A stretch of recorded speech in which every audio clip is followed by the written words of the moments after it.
On this project, we had really big formwork that we were going to start flying. So I was looking for an opportunity to find a way to control those large sails that are going to be up on a tower crane with the winds that we get around here. Earlier this spring, the wind was blowing quite a bit. When you're picking a 25 by 25 wall panel, that's a big sail.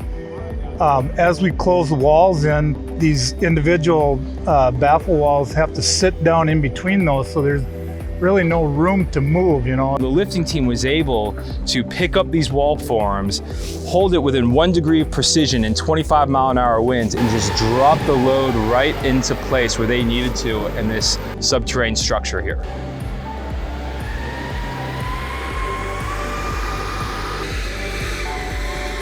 Well, first time ever using anything like this. You know, 26 years being in the field, always fighting the crane, fighting wind, getting wind days.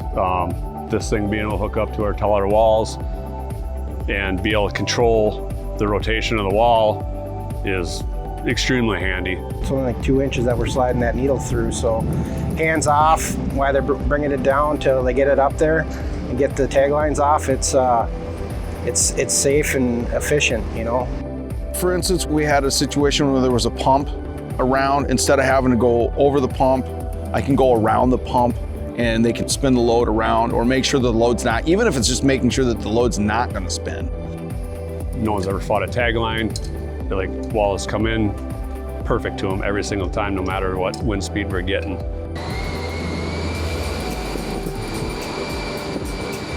Helping out with a pick, making everything more efficient, or if it's large chunks, like when we have a high wind day and we would not have been able to otherwise set panels. It definitely has made it safer, and we picked up time on the schedule where we would have been delayed. So I would say it's a win-win.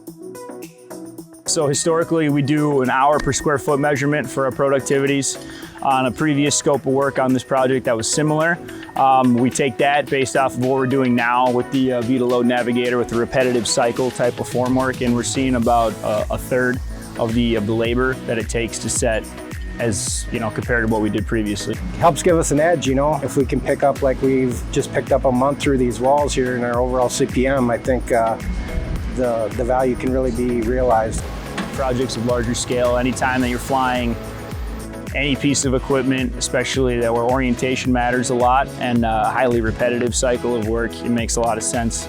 It is time to revolutionize that aspect of load control, not just the Z-axis, lifting, horizontal movement, and pose. All the degrees of freedom for reliable, deterministic lifts every time.